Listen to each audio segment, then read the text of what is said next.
All right. Well, we have a new piece of equipment in the lab today. It is an Agilent E4426B, a 250 kilohertz to 4 gigahertz signal generator. So it looks pretty nice.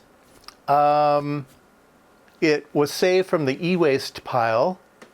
It had a sticker on it marked bad oscillator. So we'll see what happens here. So it does power on, it does do some things, so, but it is sick. So let me show you what it can and can't do, but look at all the digits.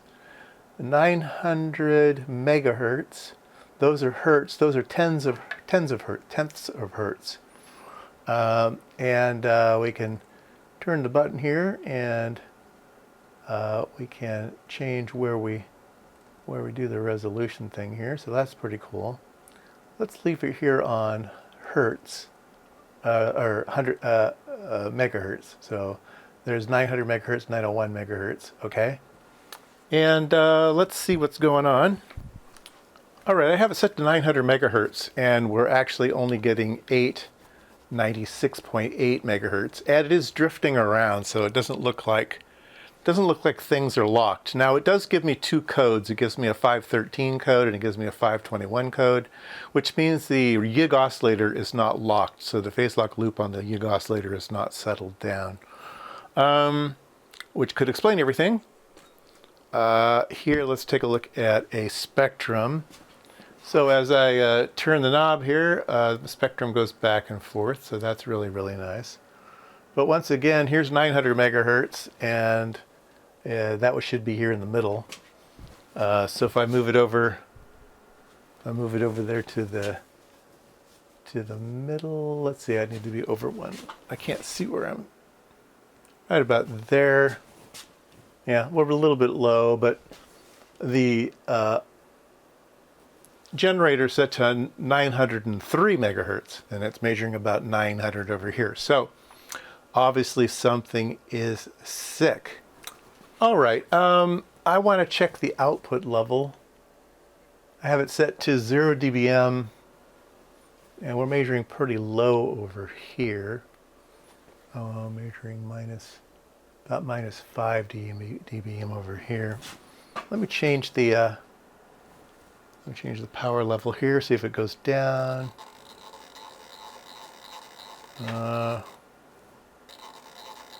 Yeah, just going down. Let me set it to a minus 20 dBm. Yeah, it falls. So that works. Let's go down to minus 60. And I hear a click in the instrument, and we've fallen over here. So the step attenuator works in the instrument. That's often a fail point, but that sounds good.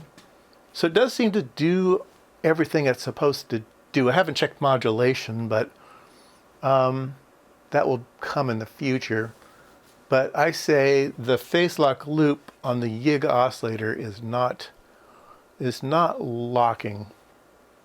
It might just need a cal adjustment. I don't know how to cal this thing yet. But anyway, that's a quick look at does it work or doesn't work? Is it worth investing time and energy into? And obviously it does. So let's look at the instrument again. All right, it has a frequency button. It has an amplitude button. It has a mode button. It says no options are installed.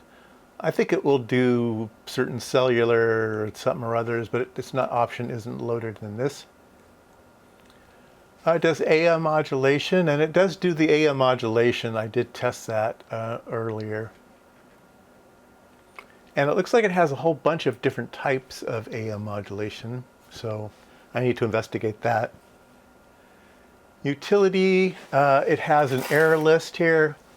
Here's the 513 error and the 521 error. It says 1 gigahertz oscillator unlocked, and the other one says the YO loop is unlocked. So I don't know. And yeah, that's here. Let me clear all the codes. Oops. utility error information. Okay, I'm going to clear all the codes and come back, and yeah, we just get the 2 codes. Okay, that's what the utility button also has. GPIB, instrument adjustments, reference oscillator adjustment, step knob ratio. Interesting. Okay. Display, you can set it. Want to do it that way or that way? What photograph's better? I don't know. I kind of like this. Utility memory catalog, power on presets, instrument info, diagnostic info. Okay. Oh, look at that. All kinds of stuff here. Options. It has a UNB option, whatever that is. Firmware version, blah, blah, blah, blah, blah. Firmware date. Yeah, I don't know. 2000. So it's showing its age. Attenuator cycles, 46,130. So this thing was obviously used in production. So it's been whack-a-whacked. Total power cycles, 1168. Reverse power protection trips, 15. Interesting.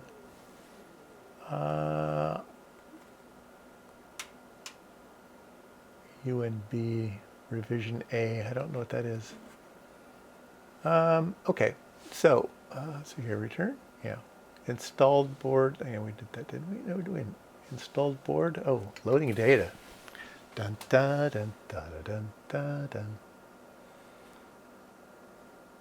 Installed board data. So I guess it will interrogate the board and give us the info. Interesting. Oh, there we go. Output board, sampler board, synthesizer board, reference, YIG driver, motherboard. Okay. So it gives you all of the stuff for that. Interesting. Page up, page down. There's no more pages. All right. It's got a frequency knob, frequency set. Oh, it's got a funny number here. Frequency reference on and off. Huh. Well, maybe there's something that's misset here. I need to read the manual. Phase set, phase adjustment. Yeah, it looks like maybe some cal data here. FM modulation and phase modulation. FM or phase.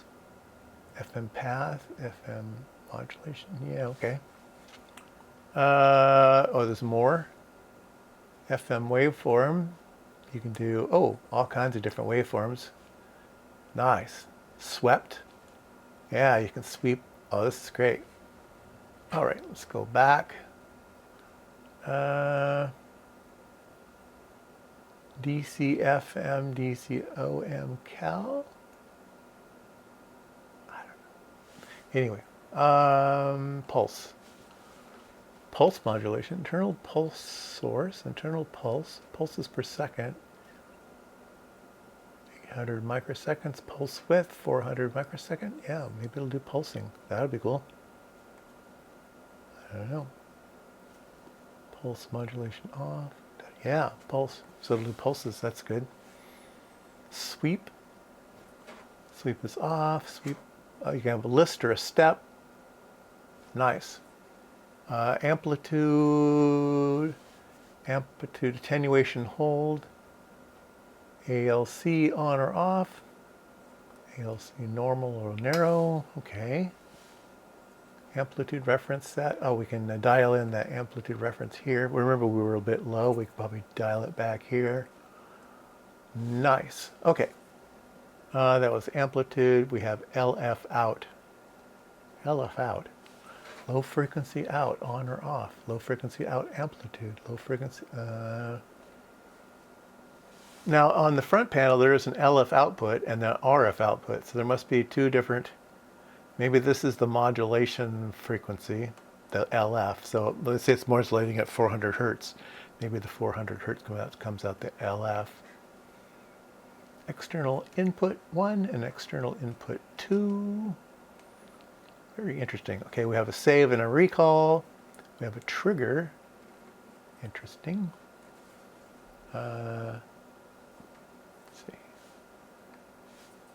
Trigger and a help button. Yeah, what does trigger do? Initiate or immediate trigger event. Blah, blah, blah, blah, blah, if you're using triggering. All right. Keypad, arrows, hold, increment, RF in and on and off. Click, click. And it shows up right here. And then your modulation shows up here. So that all works good. N connector on the front. I'm using a BNC adapter. I'll look at the back of the instrument. All right, we have the references, 10 megahertz out, 10 megahertz in. Trigger in, trigger out, sweep out. Auxiliary interface. Don't know what that is. GPIB, of course. It does give a serial number and an option UNS uninstalled. Option uninstalled. Maybe it just means that there's no options in it. Or UNB. Maybe UNB is an option. I don't know yet. Model 4426B. It has the cowl stickers still intact. Well, that's just a first look at my new instrument here. Damaged as it is. I think it's a nice addition to the garage, though.